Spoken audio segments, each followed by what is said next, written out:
Hello students, तो आज हम पढ़ने वाले हैं एक नया चैप्टर और बहुत ही इंटरेस्टिंग और इम्पॉर्टेंट हमारे एग्जाम पॉइंट ऑफ व्यू से। अगर आप भी सैनिक स्कूल और आरएमएस की प्रिपरेशन करें तो इससे आपको ये समझ में आएगा कि हमारा इंडियन डिफेंस सिस्टम कितना इंपॉर्टेंट चैप्टर है।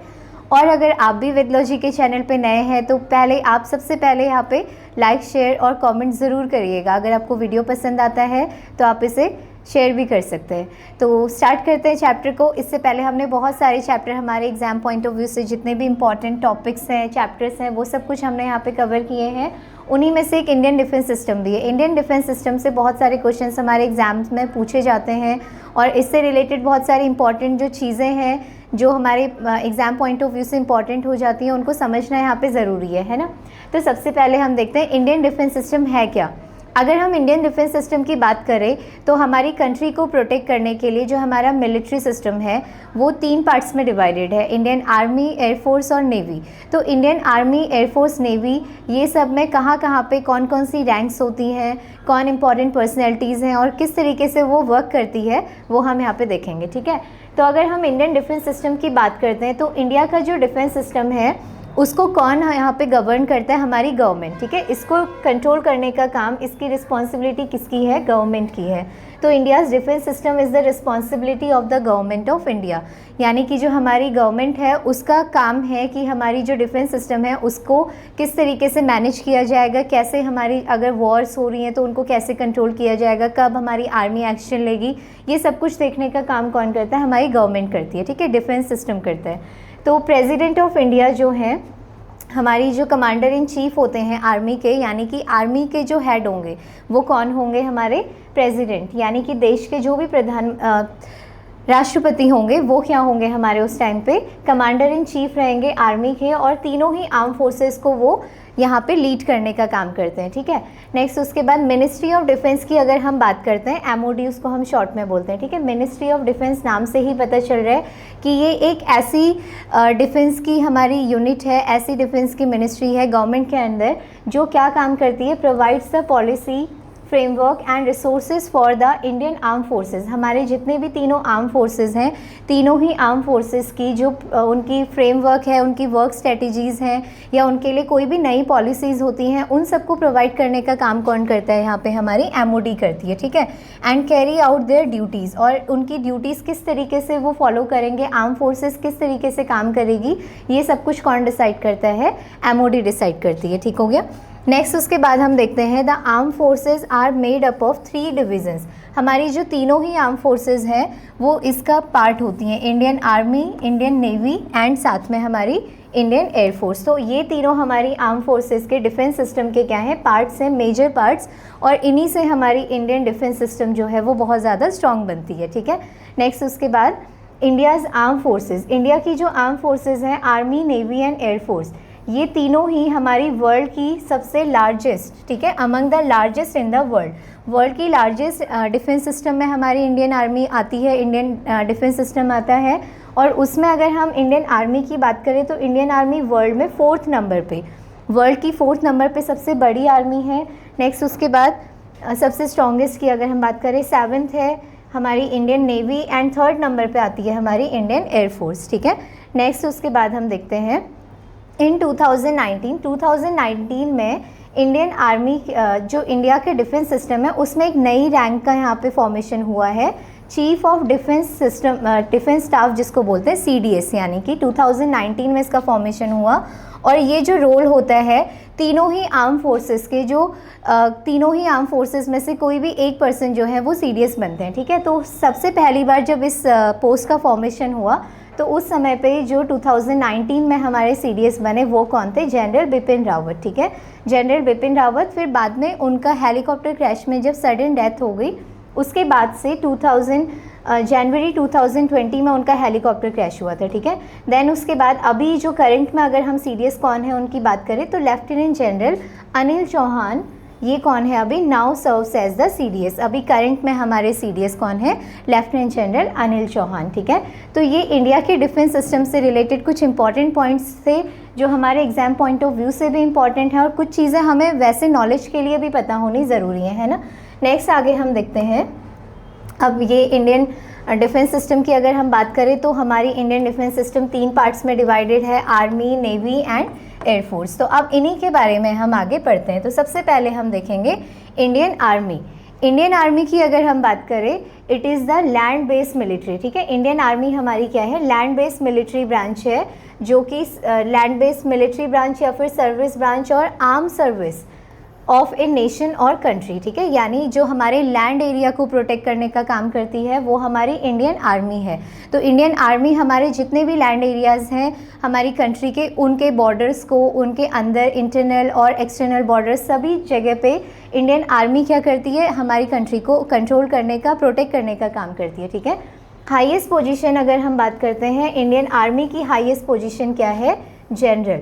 और अगर हम करंट में जनरल कौन है, तो ये चीज़ हमें जानना ज़रूरी है कि करंट में कौन होता है। ये एग्ज़ाम पॉइंट ऑफ व्यू से इंपॉर्टेंट क्वेश्चंस होते हैं कि करंट में जनरल कौन है आर्मी के, या फिर एयरफोर्स के एयर चीफ मार्शल कौन है, ठीक है। ये चीज़ें ज़रूरी हैं। तो अगर जनरल की हम बात करें, करंट जनरल हमारे कौन है अभी, जनरल उपेंद्र द्विवेदी, ठीक है। ये करंट में हमारी इंडियन आर्मी के जनरल हैं। और headquarter of Indian army is in new Delhi. Indian army का जो हेडक्वार्टर है वो कहाँ है, न्यू दिल्ली में है, ठीक है। उसके बाद मोटो क्या है हमारी इंडियन आर्मी का, सेवा परमो धर्मा। सेवा परमो धर्मा का मतलब, इसकी मीनिंग होती है सर्विस बिफोर सेल्फ, यानी कि आपका काम आपके खुद से पहले आता है, ठीक है। आपके किसी भी और ड्यूटी से पहले आपकी सर्विस है, सर्विस बिफोर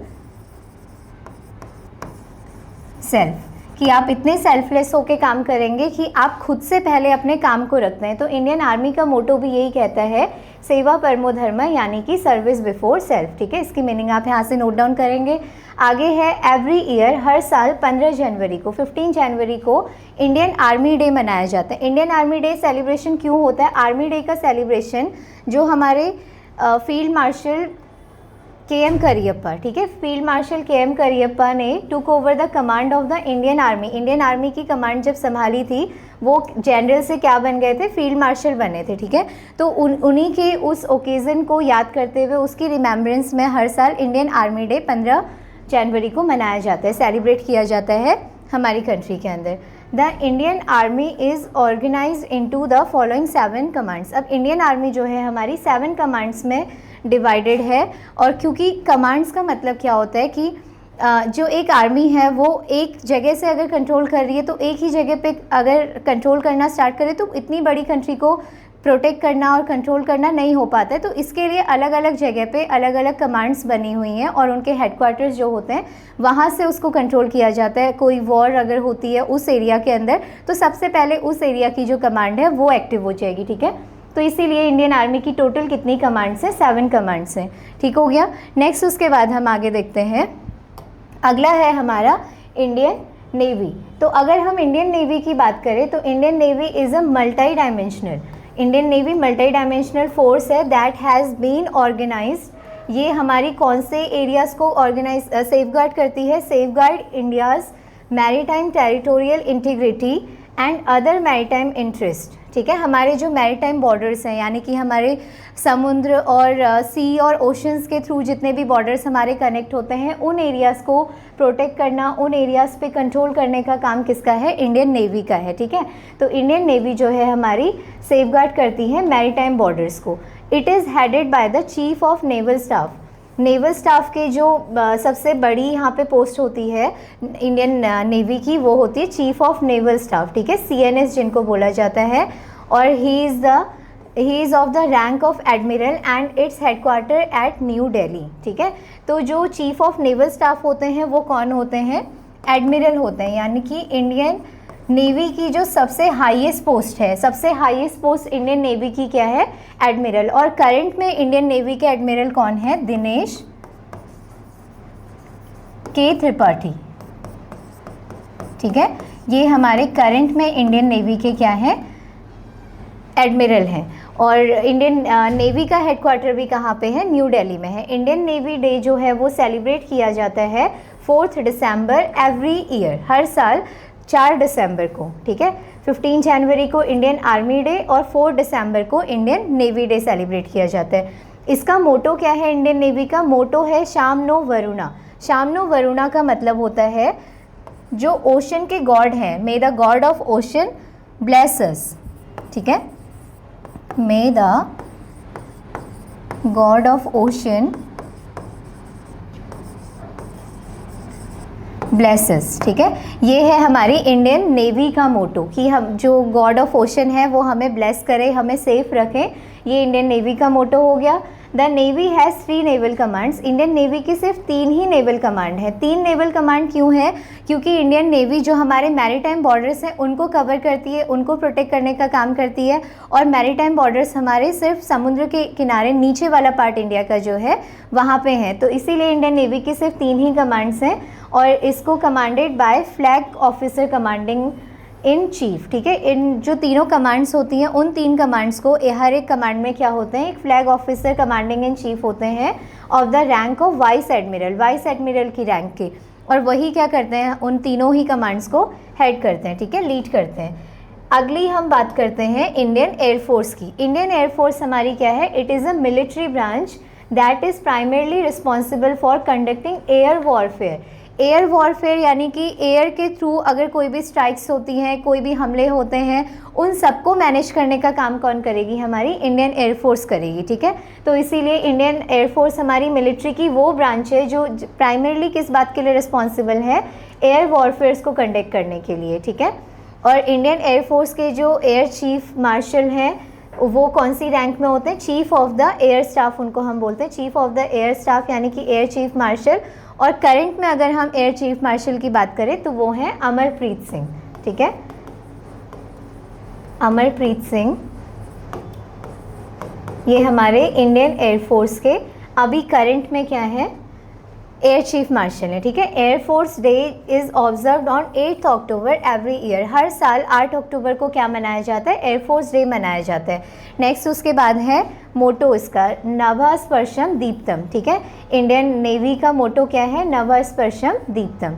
नेक्स्ट उसके बाद हम आगे देखते हैं, अगला हमारा यहाँ पे रैंक ऑफ कमीशन्ड ऑफिसर। अब हमने देखा कि तीनों ही हमारी जो आर्म फोर्सेस हैं उन तीनों आर्म फोर्सेस में जो ऑफिसर्स होंगे कमीशन्ड ऑफिसर्स वो किस किस रैंक में होते हैं और कहाँ से उनकी शुरुआत होती है। तो शुरू जो होता है, अगर आप एनडीए के थ्रू या फिर सीडीएस के थ्रू या एसएससी के थ्रू इस तरीके से अगर आर्मी में एंटर करते हैं तो आप commissioned officer as a commissioned officer Indian army में एंटर होते हैं। तो शुरुआत होती है लेफ्टिनेंट से, ठीक है, इंडियन आर्मी में, और एयरफोर्स में फ्लाइंग ऑफिसर, और इसमें सब लेफ्टिनेंट, ठीक है, नेवी में। तो अगर हम बात करें सबसे बड़ी रैंक की, इंडियन आर्मी की सबसे बड़ी रैंक, हाईएस्ट रैंक क्या है इंडियन आर्मी की? यहाँ पे जनरल। आर्मी के जो जनरल होते हैं वो सबसे मेन होते हैं, सबसे बड़े, और वही पूरी आर्मी को क्या करेंगे? हेड करेंगे, लीड करेंगे। उसके बाद सेम रैंक में एयरफोर्स के अंदर कौन होते हैं? एयर चीफ मार्शल, और नेवी के अंदर होते हैं एडमिरल। तो अभी मैंने आपको बताया कि करंट में हमारी इंडियन आर्मी के जनरल कौन है? उपेंद्र द्विवेदी हैं, है ना। General Upendra Dwivedi current Indian army के जनरल हैं। एयरफोर्स के जो एयर चीफ मार्शल हैं वो कौन है? अमरप्रीत सिंह हैं। नेक्स्ट उसके बाद नेवी के एडमिरल, अभी करंट की अगर हम बात करें, जस्ट मैंने आपको अभी बताया, दिनेश के त्रिपाठी। तो ये हमारे करंट अगर हम बात करते हैं तो वो। अब इसके अलावा एक और चीज़ होती है, ये तो हो गई हाईएस्ट रैंक की बात, इससे ऊपर एक रेयरेस्ट रैंक होती है। तीनों ही आर्म फोर्सेस के अंदर एक ऊपर पे रेयरेस्ट रैंक, ठीक है। अब ये रेयरेस्ट रैंक जो होती है तीनों ही आर्म फोर्सेस के अंदर, उसकी अगर हम बात करते हैं तो सबसे पहले अगर जनरल से ऊपर इंडियन आर्मी के अंदर कोई रेयरेस्ट रैंक है तो वो है फील्ड मार्शल की, ठीक है। फील्ड मार्शल जो है इंडियन आर्मी की रेयरेस्ट रैंक है। एयरफोर्स की अगर हम बात करें, एयर चीफ मार्शल तो हाईएस्ट रैंक होगी। हाईएस्ट रैंक से ऊपर की अगर हम बात करें तो एडमिरल ऑफ द फ्लीट होते हैं, ठीक है। एडमिरल ऑफ द फ्लीट जो होंगे, इंडियन एयरफोर्स की अगर हम बात करें, एयर चीफ मार्शल से ऊपर जो सबसे हाई, ये तो हाईएस्ट रैंक है air chief marshal. Rarest rank की अगर हम बात करते हैं तो वो होते हैं मार्शल ऑफ द एयर, ठीक है, मार्शल ऑफ द एयर।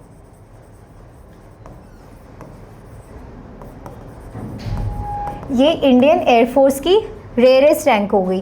अब एडमिरल से ऊपर रेयरेस्ट रैंक इंडियन नेवी की अगर हम बात करें, ये हाईएस्ट रैंक इंडियन नेवी की, हाईएस्ट रैंक एडमिरल, और उससे ऊपर एडमिरल ऑफ द फ्लीट, यानी कि रेयरेस्ट रैंक क्या होगी, एडमिरल ऑफ द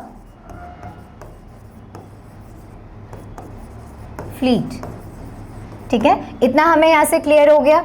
अब अगर रैंक ऑफ कमीशन्ड ऑफिसर्स में हमने ये देखा कि रेयरेस्ट रैंक आपकी फील्ड मार्शल है इंडियन आर्मी के अंदर, तो इंडियन आर्मी में अभी तक इस रेयरेस्ट रैंक पे सिर्फ 2 ही लोग रहे हैं। एक हमारे सैम मानेकशॉ, पहले फील्ड मार्शल, और दूसरे के.एम. करियप्पा। ठीक है, फील्ड मार्शल के.एम. करियप्पा जो सेकंड फील्ड मार्शल रहे हैं। 2 ही लोग अभी तक इंडियन आर्मी के अंदर इस रैंक तक पहुँचे हैं। और एयरफोर्स में अगर हम देखेंगे मार्शल ऑफ द एयर, तो अर्जन सिंह। ठीक है, सिर्फ एक है जो कि मार्शल ऑफ द एयर इस रैंक तक पहुँचे हैं, वो है अर्जन सिंह। ठीक है, और इंडियन नेवी में अभी तक इस रेयरेस्ट रैंक तक कोई भी ऑफिसर नहीं पहुंचे हैं। ठीक है, इंडियन नेवी में इस रेयरेस्ट रैंक पे अभी तक कोई भी ऑफिसर यहाँ पे कमीशन नहीं हुए हैं। नेक्स्ट उसके बाद हम आगे देखते हैं इंडियन आर्मी में जनरल के बाद आते हैं लेफ्टिनेंट जनरल। सेम यहाँ पे इंडियन एयरफोर्स में उसी सेम रैंक में एयर मार्शल, और नेवी में होते हैं वाइस एडमिरल। ठीक है, नेक्स्ट उसके बाद यहाँ पे आर्मी में मेजर जनरल, एयरफोर्स में एयर वाइस मार्शल, और नेवी के अंदर रेयर एडमिरल। नेक्स्ट उसके बाद आर्मी में ब्रिगेडियर। ब्रिगेडियर होते जो सारी जो ब्रिगेड्स हैं उनके जो कमांडिंग ऑफिसर होंगे वो होंगे ब्रिगेडियर। ठीक है, नेक्स्ट उसके बाद एयरफोर्स में एयर कॉमोडोर, एंड नेवी में होते हैं कॉमोडोर। नेक्स्ट उसके बाद आर्मी के अंदर ब्रिगेडियर के बाद आते हैं कर्नल, और एयरफोर्स में होते हैं ग्रुप कैप्टन, और नेवी के अंदर कौन होंगे, नेवी में होते हैं कैप्टन। ठीक है, कुछ यहाँ पे नाम जो नेम है या फिर रैंक के नेम है आपको कनेक्ट हो रहे होंगे। नेक्स्ट उसके बाद आर्मी में लेफ्टिनेंट कर्नल, कर्नल के बाद लेफ्टिनेंट कर्नल, उसके बाद एयरफोर्स में होते हैं विंग कमांडर, जो कि लेफ्टिनेंट कर्नल के बराबर की रैंक होगी। ठीक है, और नेवी में इन दोनों रैंक्स के बराबर कौन सी रैंक होगी, कमांडर की।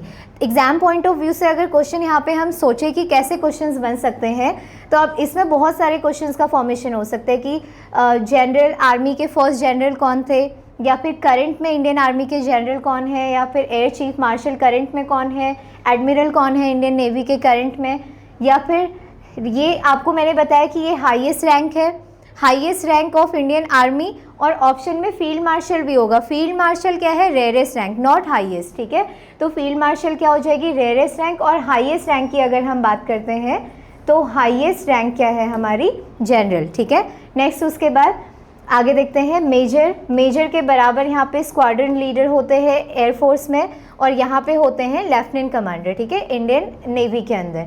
नेक्स्ट उसके बाद इंडियन आर्मी में कैप्टन, और इंडियन एयरफोर्स में फ्लाइट लेफ्टिनेंट, और इंडियन नेवी के अंदर लेफ्टिनेंट। ठीक है, अब जहाँ से शुरुआत होती है, इंडियन आर्मी में वो होते हैं लेफ्टिनेंट, एयरफोर्स में होते हैं फ्लाइंग ऑफिसर, और इंडियन नेवी के अंदर वो होते हैं सब लेफ्टिनेंट। ठीक है, तो ये हमारा यहाँ से एक रैंक ऑफ कमीशन्ड ऑफिसर्स बहुत इजीली आपको समझ में आ रहा होगा, क्लियर हो रहा है।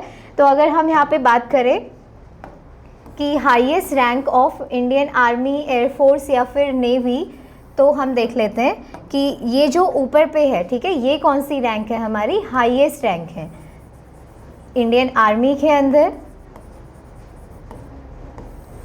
ये तीनों ही हमारी क्या है, हाईएस्ट रैंक्स हैं। इंडियन आर्मी में जनरल, इंडियन एयरफोर्स में एयर चीफ मार्शल, और इंडियन नेवी के अंदर एडमिरल।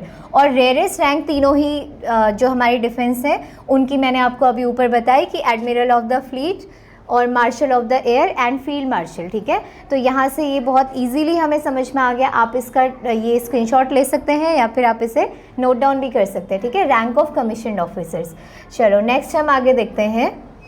आगे है major operations of Indian arm forces. अब हमारी जो इंडियन आर्म फोर्सेस हैं इसमें जो अभी तक मेजर ऑपरेशंस रहे हैं, ठीक है, हमारी जो तीनों ही आर्म फोर्सेस ने मिलके या फिर कभी सिंगल या कभी मिलके साथ में जितने भी ऑपरेशंस यहाँ पे किए हैं उनको देख लेते हैं। तो सबसे पहले हम ऑपरेशन की बात करें तो ऑपरेशन पोलो 1948 में, ठीक है, ये इंडिया के अंदर ही हुआ था operation polo. Integration of Hyderabad into the Indian union after the princely states registered joining India.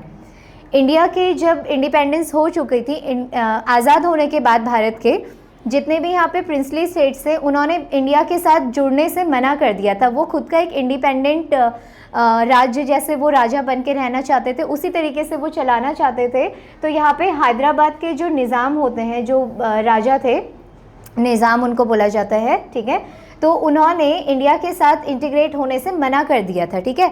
तो इसीलिए इंडियन आर्मी ने 5 दिन का हैदराबाद में क्या चलाया था, ऑपरेशन पोलो ये लॉन्च किया था, जिसमें क्या हुआ था, प्रिंसली स्टेट हैदराबाद जो है वो इंडिया से ज्वाइन हो चुका था। बाद में जब उन्होंने हार मान ली निज़ाम ने, तो इंडियन आर्मी ने इस ऑपरेशन को क्या किया था, लॉन्च, ठीक है, ऑपरेशन पोलो। नेक्स्ट उसके बाद हम देखते हैं ऑपरेशन विजय। ऑपरेशन विजय हुआ था गोवा में 1961 में, आफ्टर इंडिपेंडेंस। जो पोर्टुगीज़ थे यहाँ पे, ठीक है, पोर्टुगीज़ ने अपनी खुद की कॉलोनीज़ वहाँ पे बसा ली थी, वो लोग वहाँ पे रहने लग गए थे। Liberation of Goa, Daman and Diu from Portuguese control, ठीक है। तो उनके कंट्रोल से इंडिया जो इंडियन आर्मी ने इंडिया के जितने भी पार्ट हैं, इंडिया का जो एरिया है ये गोवा, दमन एंड दीव का पोर्टुगीज़ के कंट्रोल से छुड़ाने के लिए ऑपरेशन विजय गोवा में चलाया था 1961 में, ठीक है। इंडियन आर्मी, नेवी और एयरफोर्स ने मिलकर इसको लॉन्च किया था। नेक्स्ट उसके बाद है Indo China war. Indo China war India और चाइना के बीच में हुई थी 1962 में। Defence against Chinese aggression in the Himalayan regions, ठीक है। हमारे जो हिमालयन रीजन्स हैं वहाँ पे चाइना अपना कंट्रोल करना चाहता था, तो इसके लिए इंडियन आर्मी ने और इंडियन एयरफोर्स ने मिल के इंडो चाइना वॉर जो ये हुई थी इसको किया था। और इसमें वैसे चाइना जो है वो जीत गया था, बट बाद में धीरे धीरे इंडियन आर्मी ने भी अपना कंट्रोल करना स्टार्ट किया। नेक्स्ट उसके बाद ऑपरेशन गिब्राल्टर 1965 में, contraction of Pakistan infiltration attempts in Jammu and Kashmir. Jammu and Kashmir में पाकिस्तान अपना कब्जा करना चाहता था, तो पाकिस्तानी आर्मी के साथ इंडियन आर्मी ने ऑपरेशन गिब्राल्टर को लॉन्च किया था जम्मू एंड कश्मीर के एरियाज़ में अपना कंट्रोल करने के लिए, ठीक है। नेक्स्ट हम देखते हैं इंडो पाक वॉर। इंडिया और पाकिस्तान के बीच की जो वॉर थी 1971 में, जिसमें किसका फॉर्मेशन हुआ था, यहाँ से लिबरेशन ऑफ बांग्लादेश, यानी कि जो बांग्लादेश पहले क्या था, ईस्ट पाकिस्तान, पाकिस्तान जो है वो 2 पार्ट्स में था, तो उसमें से ईस्ट पाकिस्तान को बाद में एक न्यू कंट्री का फॉर्मेशन हुआ 1971 में, बांग्लादेश का, ठीक है। यहाँ पे ये इंडियन आर्मी, नेवी और एयरफोर्स ने मिलकर इस ऑपरेशन को लॉन्च किया था। यहाँ पे आप वॉर की कुछ पिक्चर्स भी देख सकते हैं। नेक्स्ट उसके बाद ऑपरेशन मेघदूत। ऑपरेशन मेघदूत 1984 में, seizure and defence of the Siachen glacier, Siachen glacier जो कि वर्ल्ड का हाईएस्ट बैटलफील्ड है, ठीक है। सियाचिन ग्लेशियर की अगर हम बात करें तो ये है वर्ल्ड्स हाईएस्ट बैटलफील्ड, ठीक है। सियाचिन ग्लेशियर वर्ल्ड का सबसे हाईएस्ट बैटलफील्ड है। और यहाँ पे अभी कौन कंट्रोल करता है, मेजर कंट्रोल यहाँ पे किसका है, इंडियन आर्मी का है। तो इंडियन आर्मी ने ऑपरेशन मेघदूत चलाया था सियाचिन ग्लेशियर पे, जम्मू एंड कश्मीर में जो है उस पे अपना कंट्रोल करने के लिए आर्मी और एयरफोर्स ने मिलकर इस ऑपरेशन को लॉन्च किया था, ठीक है। तो ये कुछ मेजर ऑपरेशंस हैं जो कि हमारी इंडियन आर्मी ने लॉन्च किए थे, एयरफोर्स, आर्मी और हमारे डिफेंस स्टाफ ने पूरा मिलके। तो इनके बारे में आपको यहाँ से क्लियर हो रहा है। ये टेबल आप फॉर्म कर सकते हैं अपनी नोटबुक में, एग्ज़ाम पॉइंट ऑफ व्यू से इम्पॉर्टेंट भी है, ठीक है।